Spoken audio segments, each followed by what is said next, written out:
ಪ್ರಿಯರಾದವರೇ, ಹೇಗಿದ್ದೀರಾ? ಚೆನ್ನಾಗಿದ್ದೀರಾ? ಈ ದಿನ ನಿಮಗೆ ಹೇಗಿದೆ? ದೇವರು ಸಂಗಡ ಇದ್ದರೆ, ಆತನು ಕರ ಹಿಡಿದು ಮುನ್ನಡೆಸಿದರೆ ಸಂತೋಷವಾಗಿ ಮುಂದೆ ಹೋಗುತ್ತಾ ಇರಿ.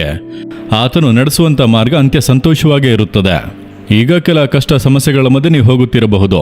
ನೀವು ಸುಧಿಸಿಕೊಂಡೇ ನಡೆಯಿರಿ. ಆತನು ಸಂಗಡ ಇದ್ದಾನಲ್ಲ. ಆತನು ನಿಮ್ಮನ್ನು ಬಿಟ್ಟು ಅಗಲಿ ಹೋದರೆ ನೀವು ಭಯಪಡಬೇಕು.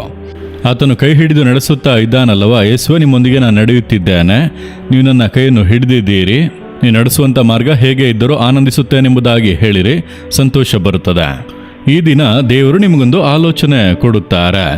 ಏನು ಗೊತ್ತಾ? ಕೀರ್ತನೆಗಳು 41:1 ವಾಕ್ಯದಲ್ಲಿ, ದಿಕ್ಕಿಲ್ಲದವರನ್ನು ಪರಾಂಬರಿಸುವವನು ಧನ್ಯನು, ಯೆಹೋವನು ಅವನನ್ನು ಆಪತ್ಕಾಲದಲ್ಲಿ ರಕ್ಷಿಸುವನು. ಏನೋ ಒಂದು ಆಪತ್ತಿನ ಕಾರ್ಯ, ಒಂದು ಕೇಡು ನಡೆಯುತ್ತಾ ಇದೆ, ಏನೋ ಕೇಡು ಸಂಭವಿಸುತ್ತಾ ಇದೆ. ಮನೆಯೊಳಗೆ, ಕೆಲಸದಲ್ಲಿ, ಓದಿನಲ್ಲಿ, ಬಿಸ್ನೆಸ್ನಲ್ಲಿ ಯಾರೋ ಕೇಡು ಮಾಡುತ್ತಾ ಇದ್ದಾರೆ. ಅದರಿಂದ ಬಿಡುಗಡೆ ಆಗಬೇಕು ಎಂಬುದಾಗಿ ದೇವರು ಹೇಳುತ್ತಾರೆ, ನಾನು ನಿನ್ನನ್ನು ಬಿಡಿಸುವೆನು. ಆದರೆ ನೀನೊಂದನ್ನು ಮಾಡಬೇಕೇನೆಂದರೆ, ದಿಕ್ಕಿಲ್ಲದವರನ್ನು ಪರಾಂಬರಿಸಬೇಕು. ನಾವು ಬಿಡುಗಡೆ ಆಶೀರ್ವಾದಗಳನ್ನು ಎದುರು ನೋಡುತ್ತೇವೆ ಅಲ್ಲವಾ? ಹಾಗೆ ದೇವರು ನಮ್ಮಿಂದ ಒಂದನ್ನು ಎದುರು ನೋಡುತ್ತಾರೆ. ದಿಕ್ಕಿಲ್ಲದವರನ್ನು ನೀನು ಪರಾಂಬರಿಸಬೇಕು, ಅವರ ಮೇಲೆ ಗಮನ ಕೊಡಬೇಕು, ಅವರಿಗೆ ಸಹಾಯ ಮಾಡಬೇಕೆಂದು ಅರ್ಥ. ದಿಕ್ಕಿಲ್ಲದೆ ಇರುವಂಥವರು, ಜೀವಿತದಲ್ಲಿ ಬಹಳ ಕಷ್ಟ ಅನುಭವಿಸುವವರು. ಆದ್ದರಿಂದಲೇ ಸತ್ಯವೇದದಲ್ಲಿ ದಿಕ್ಕಿಲ್ಲದ ಅನಾಥ ಮಕ್ಕಳು, ವಿಧವೆಯರು, ಅವರ ಮೇಲೆ ಒಂದು ಕಾಳಜಿ, ಅವರಿಗೆ ಸಹಾಯ ಮಾಡುವಂಥ ಹೃದಯ ನಮಗೆ ಇರಬೇಕಂತೆ. ವಿಧವೆಗಳನ್ನು, ದಿಕ್ಕಿಲ್ಲದ ಮಕ್ಕಳನ್ನು ವಿಚಾರಿಸುವಂಥದ್ದು, ನೀವು ಹೇಗಿದ್ದೀರಾ, ಚೆನ್ನಾಗಿದ್ದೀರಾ, ಏನಾದರೂ ಅವಶ್ಯಕತೆ ಇದೆ ಎಂಬುದಾಗಿ ಚಿಕ್ಕ ಚಿಕ್ಕ ಸಹಾಯ ಮಾಡುವುದು. ನೀವು ದೊಡ್ಡದಾಗೆಲ್ಲ ಏನು ಮಾಡಬೇಕಾಗಿಲ್ಲ. ನಿಮ್ಮ ಊರಿನಲ್ಲಿ, ಬೀದಿಯಲ್ಲಿ, ನಿಮ್ಮ ಪಕ್ಕದಲ್ಲಿ ಇರುವಂಥ ಒಬ್ಬರು ವಿಧವೆ, ತಂದೆ ಇಲ್ಲದೆ ಇರುವಂಥ ಮಕ್ಕಳು, ಚಿಕ್ಕ ಸಹಾಯ ಮಾಡಬಹುದು. ಅವರ ಮೇಲೆ ಒಂದು ಅಕ್ಕರೆ, ಕಾಳಜಿಯಿಂದ ಅವರಿಗಾಗಿ ಪ್ರಾರ್ಥಿಸುವುದು, ಸಹಾಯ ಮಾಡುವುದು, ಅದು ದೇವರಿಗೆ ಬಹಳ ಇಷ್ಟ.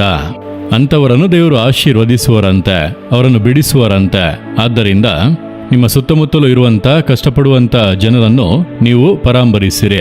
ಕಷ್ಟಪಡುವ ಬಡ ಜನರು, ದಿಕ್ಕಿಲ್ಲದೆ ಇರುವವರು, ತಿರಸ್ಕರಿಸಲ್ಪಟ್ಟವರು, ಯಾರು ಕೂಡ ಇಲ್ಲದವರು, ಆ ರೀತಿಯಾಗಿರುವಂಥ ಜನರನ್ನು ನೀವು ಪರಾಂಬರಿಸಿ ಸಹಾಯ ಮಾಡಿದರೆ ದೇವರು ನಿಮ್ಮನ್ನು ಬಿಡಿಸಿ ಆಶೀರ್ವದಿಸುವರು. ಅದೇ ರೀತಿಯಾಗಿ ಬಡ ಸೇವಕರು ಇರುತ್ತಾರೆ ಗ್ರಾಮಗಳಲ್ಲಿ.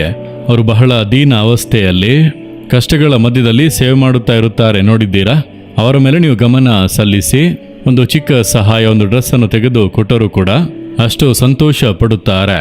ಅದುವೇ ದೇವರು ನೋಡುವಂಥ ಬಹಳ ಮುಖ್ಯವಾದ ಕಾರ್ಯ.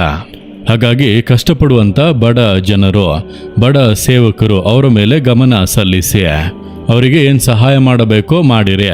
ದೇವರು ನಿಮ್ಮನ್ನು ಆಶೀರ್ವದಿಸಿ ನಿಮ್ಮನ್ನು ಬಿಡಿಸಿ ಮುನ್ನಡೆಸುವರು.